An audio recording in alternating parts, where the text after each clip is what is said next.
Oh, hello there. I was just remembering a story I was told by a homeless man near a thrift shop. He was singing a song, I don't know. I think his name was Macklemore? Yeah, I don't remember him. But it was an interesting story. Sit. I'll tell you it. 'Twas the night before the war, when all through the Mexican village, not a Jew was stirring, not even a Clinton. The stockings were hung by the chimney with care, in hopes that St. Hitler would soon be there. The children were nestled all snug in their deathbeds, while visions of Michael Jackson danced in their heads, and Mama with her STDs and I in my Lamborghini had just settled our weed for a long winter's nap. When out on the penthouse, there arose such a clatter. I sprang from the bed to see what the fuck was the matter. Away to the window, flew like a pimp, tore open the shutters and pulled out my Glock. The moon on the breast of the new fallen cocaine gave the lustre of tripping out to the objects below, when what to my wondering eyes should appear but a DeLorean and 8 gay reindeers. With a little old driver so lively and quick, I knew in a moment it must be Saint Hit.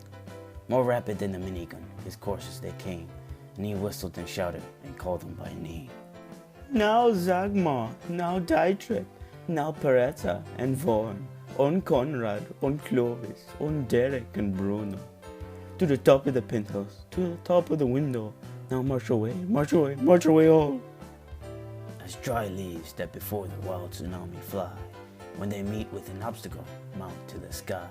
So up to the housetop, the coursers they flew, with a car full of guns and St. Hitler too.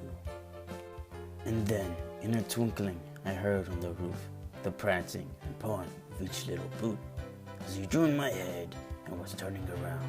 Down the chimney, St. Hitler came with a bound.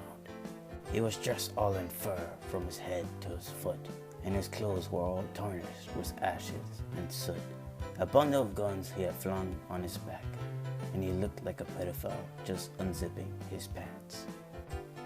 His eyes, how they twinkled, his dimple, how merry. His cheeks were like roses, his nose like it was Voldemort's. His droll little mouth was drawn up like a bear trap, and the beard of his chin was white as the sperm. The stump of a bud he held tight in his teeth, and the smoke it encircled his head like a wreath. He had a broad face and a little round belly that shook when he laughed like a bowl full of grenades. He was chubby and plump, a right jolly old pimp, and I laughed when I saw him, in spite of myself. A wink of his eye and a twist of his head soon gave me to know I had a lot to dread. He spoke not a word, but went straight to his work and filled all the plastic shopping bags, then turned with a jerk, and laying his finger aside his penis, and giving a nod up the chimney he rose. He sprang to his car, to his team gave a whistle, and away they all flew, like the down of a thistle.